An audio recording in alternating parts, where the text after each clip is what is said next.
বাঁকুড়ায় উদ্ধার বিরল প্রজাতির ঈগল। বাঁকুড়ায় উদ্ধার হলো বিরল প্রজাতির এক ঈগল। বাঁকুড়ার রাধামোহনপুর এলাকার জগমোহনপুর ক্যানাল পাড় থেকে স্থানীয়রা প্রথমে ঈগলটিকে উদ্ধার করে পরে সোনামুখী বন দপ্তরের হাতে তুলে দেন।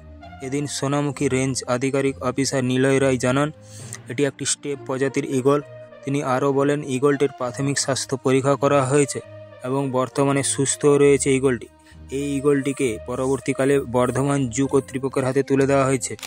ফোন আসে যে রাধামোহনপুর পঞ্চায়েতের অন্তর্গত জগমোহনপুর বাজারে একটি ঈগল পাওয়া গেছে। গ্রামবাসীরা আমাদেরকে খবর দেয়, আমরা সঙ্গে সঙ্গে ওখানে গিয়ে উপস্থিত হই।